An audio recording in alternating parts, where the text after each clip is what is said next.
ಒಂದ್ ಅರ್ಥ ಆಗಲ್ಲ, ಹಾ. ಸ್ಕ್ರೀನ್ ಮೇಲೆ ಹೀರೋ ಎಂಟ್ರಿ ಆದಾಗ ಹಾ ಹಾ ಎಸ್ ಧೂಳ್ ಮೇಲೆ ಇಳುತ್ತೆ, ಹಾ. ಗಾಳಿ ಬೀಸುತ್ತೆ, ಏನೇನೋ ಆಗುತ್ತೆ. ಹೌದು, ಛಿದ್ರ ಛಿದ್ರ ಆಗ್ಬಿಡುತ್ತೆ. ಕರೆಕ್ಟು.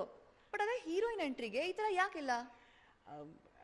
ತುಂಬ ಆನೆಸ್ಟಾಗಿ ಹೇಳ್ಬೇಕಂದ್ರೆ ನನ್ನ ಎಂಟ್ರಿಗೂ ಇದುವರೆಗೂ ಆ ಥರ ಆಗಿಲ್ಲ. ಆದರೆ ಹೀರೋಯಿನ್ ವಿಚಾರ ನನಗೆ ಗೊತ್ತು. ಓಕೆ. ನೋಡಿ, ಹೀರೋಯಿನ್ ಸ್ಲೋ ಮೋಷನಲ್ಲಿ ನಡ್ಕೊಂಡು ಬರ್ತಾ ಇದ್ರೆ ಆ ಕೂದಲು ಹಾರಬೇಕು ಗಾಳಿಗೆ, ಅಕಸ್ಮಾತ್ ಸೀರೆ ಉಟ್ಕೊಂಡಿದ್ರೆ ಸೆರಗು ಹಾರಬೇಕು, ಆಮೇಲೆ ಮರಗಳಿಂದ ಹಾಗೆ ಎಲೆಗಳು ಬೀಳ್ತಾ ಇರಬೇಕು. ನಮ್ಮಂಥ ಹುಡುಗರು ಬಾಯಿ ಬಿಟ್ಕೊಂಡು ನೋಡ್ತಾ ಇದ್ರೆ ಒಂದು ದೊಡ್ಡ ನೊಣ ಒಳಗೆ ಎಂಟ್ರಿ ಕೊಟ್ಟು ಎಕ್ಸಿಟ್ ಆದರೂ ಕೂಡ ಗೊತ್ತಾಗಬಾರ್ದು ಅದು ಹೀರೋಯಿನ್ ಎಂಟ್ರಿ. ಅದಕ್ಕೆ ಆ ಥರ ಎಲ್ಲ ಎಂಟ್ರಿ ಕೊಡೋದಿಲ್ಲ. ಪಕ್ಕಾ ಸಿನಿಮಾ ಫ್ಯಾನು ಅಲ್ವಾ? ಕೋರ್ಸ್. ಬಟ್ ನಂದೇನಂದ್ರೆ ಎಂಟ್ರಿ ಇದ್ರೆ ಹುಲಿನೋ ಚಿರತೆನೋ ಏನೋ ಎಂಟ್ರಿ ಆಗ್ತಿದೆ ಆ ತರ ಇರ್ಬೇಕು ಅಂತ. ಹಂಗಾದ್ರೆ ಎದ್ದೇಳೋ ಧೂಳಿಗೆ ಹೀರೋಯಿನ್ ಮುಖದಲ್ಲಿರೋ ಮೇಕಪ್ ಹೊಟ್ಟೋಗಿ ಹಾಳಾಗೋಗಿ ಶೂಟಿಂಗ್ ಇನ್ನೊಂದು 2-3 ಅವರ್ಸ್ ಲೇಟ್ ಆಗುತ್ತೆ ಅಷ್ಟೇ. ಹಾಗಾಗಿ ನಿಮ್ಗೆ ಆ ಥರ ಎಂಟ್ರಿ ಕೊಡೋದಿಲ್ಲ. To be on the safer side, you know what I mean to say is, ನಮ್ಮ ಮುಂದಿನ ಕ್ಯಾಟಗರಿ ಯಾವುದು ಅಂದರೆ ಫಸ್ಟ್ ಎಂಟ್ರಿಲೇ ಡಿಫ್ರೆಂಟು ಅಂತ ಅನ್ನಿಸ್ಕೊಂಡು ಇಂಡಸ್ಟ್ರಿಲಿ ಉಳಿಯೋದು ಡೆಫಿನೆಟ್ ಅಂತ ಅನ್ನಿಸ್ಕೊಳ್ಳೋಂಥ Pantaloons VO Best Debutant Actor Male. Present this award, may I please call on stage Mr. Bimal Unnikrishnan and Nikki Galrani. Welcome sir. Welcome Nikki.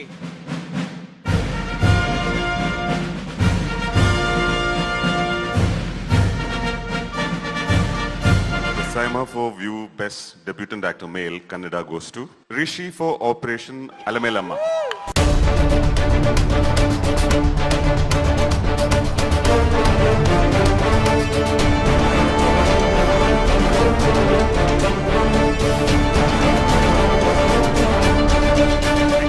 For this honor, feels really great to be holding Best Debut Award in front of all the legends present in the auditorium today.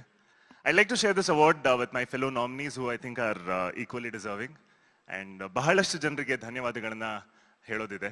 ಮೊಟ್ಟ ಮೊದಲನೇದಾಗಿ ನನ್ನ ಚಿತ್ರದ ನಿರ್ದೇಶಕರಾದಂಥ ಸುನಿ ಅವರಿಗೆ ಮತ್ತು ನನ್ನ ಚಿತ್ರದ ನಿರ್ಮಾಪಕರಾದಂಥ ಅಮೃತ್ ಸೂರ್ಯವಂಶಿ ಅವರಿಗೆ ಧನ್ಯವಾದಗಳನ್ನ ಹೇಳೋದಕ್ಕೆ ಇಷ್ಟಪಡ್ತೀನಿ. This award is for the entire team of operation Alamelamma.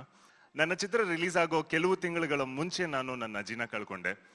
ನಾನು ಚಿತ್ರರಂಗಕ್ಕೆ ಬರೋಕ್ಕಿಂತ ಮುಂಚೆನೆ I was a super star for her. ಇವತ್ತು ಮೇಲಿಂದ ಕೂತ್ಕೊಂಡು ನೋಡ್ತಾ ಇರ್ತಾರೆ ಮೊಮ್ಮಗ ಅವಾರ್ಡ್ ಗೆದ್ದಿದ್ದಾನೆ ಅಂತ. Thanks mummy. ಡಿಸಿಪ್ಲಿನ್ ಹೇಳ್ಕೊಟ್ಟಂತ ನನ್ನ ತಾತನಿಗೆ ಧನ್ಯವಾದಗಳು. ಮತ್ತು ನಾನು ಕಂಡಂತ ಕನಸುಗಳನ್ನ ಯಾವತ್ತೂ ಬದಲಾಯಿಸೋದಕ್ಕೆ ಪ್ರಯತ್ನ ಪಡದೆ ಅನ್ಕಂಡೀಷನಲ್ ಆಗಿ ಸಪೋರ್ಟ್ ಮಾಡ್ತಾ ಬಂದಿರೋಂತಹ ನನ್ನ ತಂದೆ ತಾಯಿ, ನನ್ನ ಅಕ್ಕ, ಲವ್ ಯು ಆಲ್. ಮತ್ತೆ ನನ್ನ ಇಡೀ ಕುಟುಂಬಕ್ಕೆ ಧನ್ಯವಾದಗಳು.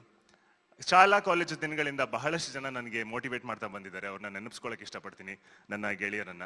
ನನ್ನ ತಾಯಿ ಯಾವಾಗ್ಲೂ ಒಂದು ಮಾತನ್ನ ಹೇಳ್ತಾ ಇರ್ತಾರೆ, ಸೂರ್ಯ ಮತ್ತು ಚಂದ್ರ ಆದ್ರೂ ಅವು ಇರೋ ಎತ್ತರಕ್ಕೆ ನಾವು ಅದಕ್ಕೆ ಬೆಲೆ ಕೊಡೋದಿಲ್ಲ, ಅದರಿಂದ ಆಗೋ ಉಪಯೋಗಕ್ಕೆ ನಾವು ಅದಕ್ಕೆ ಬೆಲೆ ಕೊಡ್ತೀವಿ ಅಂತ. ಅಪ್ಪು ಸರ್ನ ನೋಡಿ ಕಲ್ತಿದ್ದಂತಹ ಒಂದು ವಿಷಯ ನಾನು, ನಾವೆಷ್ಟೇ ಬೆಳೆದ್ರೂ ಕೂಡ ಬೇರೆಯವ್ರಿಗೆ ಉಪಯೋಗಕಾರಿಯಾಗಿ ಇರೋದು ಬಹಳ ಮುಖ್ಯ. And I would like to take that as a learning from him. Thank you so much. I'll see you at the movies with my next film, Kavaludari. Thank you.